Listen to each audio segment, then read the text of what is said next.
welcome to our converted school bus home. Come on for the tour. So it took us about 2 years total to convert the school bus. Ryan and I worked on it part-time on the weekends while we were working our office jobs full-time. It took a little longer than we originally anticipated to build out the bus, but we're really happy with how it turned out. So if you come on in here, this is the main living area. We've got our couch over here, which doubles as a convenient storage bench. And these lids just pop up here. We've got plenty of room to keep all sorts of things. On this side, we've got our library, one of many bookshelves that's installed. It also doubles as our main power bank. So behind this panel here, we have two 6-volt deep cycle batteries that are hooked up, and these run the lights and appliances.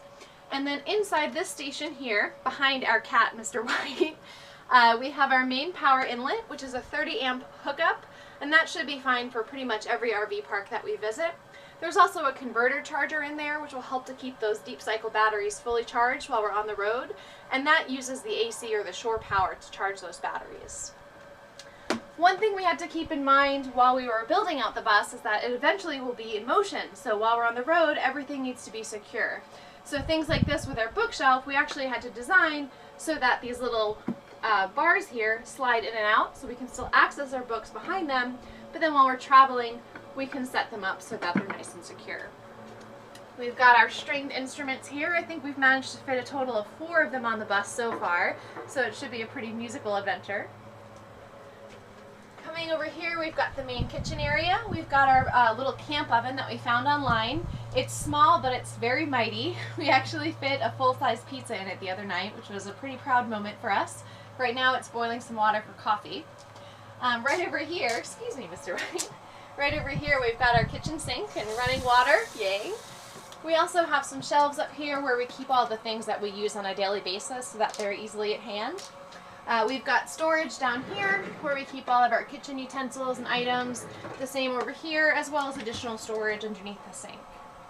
On this side over here, we've got our dining room table and another bookshelf, sort of a running theme on this bus, how many books can we cram into it. This table here is where we do eat all of our meals. It's also where we do all of our work on our laptops. And what's really nice about this table is that it actually pulls out and this other side flips up, so it becomes a full-size dining room table, which so far has been really great when we've had friends over to visit and to play board games. If you follow me back here, we've got our main storage and pantry area. Right here we've got our mini fridge. It's a small fridge, but it's actually been pretty roomy. We haven't been dissatisfied at all with how much stuff we can fit inside of it. Right up top here is one of our main storage compartments. This is where we keep things that are used more often, so they're more accessible to us on a daily basis. Just through here, we've got our main pantry area, so we keep all of our dry goods, all of our ingredients for cooking. And you won't be able to see it from where you're standing, but actually through this pantry, just behind this wall here, we have an inline water heater so that we can have hot water in our shower and our sink, and it vents out through these two set of vents right here. On this side over here, we've got our main closet unit where we keep all of our clothes as well as some other miscellaneous materials and craft projects. When we moved on to the bus, we really had to downsize and get rid of a lot of our possessions and kind of simplify and make decisions about what was important to us. So it was a pretty interesting process, but so far the results have been good. And if you follow me back here, this is the bathroom area. So we have the shower on one side, which while we're parked just sort of doubles as additional storage space. And then on this side we have the toilet. And if you come all the way through, I'll show you how this bathroom door works. So this is actually on some drawer slides. They were heavy-duty drawer slides, and they just are mounted to the wall. So this door slides completely closed, and then you have a segmented space, so the bathroom and the bedroom space is completely separate from the front of the bus. This wall-hanging curtain here as well also slides closed, so you can have some privacy in here as well.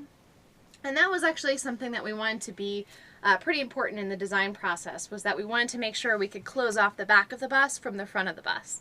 And because things are going to be in motion while we're traveling, we did have to make sure that this door wouldn't slide from side to side while we're driving, so we actually installed a small little hook and eyelet over here so that we can lock that into place while we're on the road.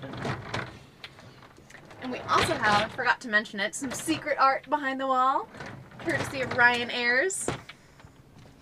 And then over here, we switch spaces, this is our main bedroom. So the bed is designed also as a storage unit. We've got some cabinets down below on either side.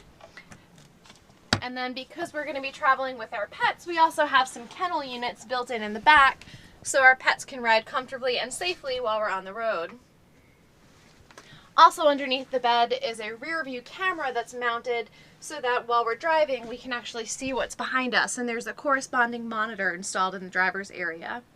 Inside here we've got bookshelves, more storage space, and then we also have cleverly used magnets to attach all sort of things to the walls and ceiling of the bus.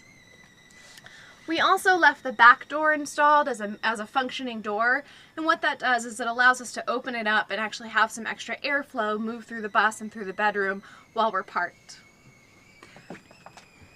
Go turn that kettle off. So that's it. That's our tiny school bus home. Thanks for taking the tour, and check out the blog.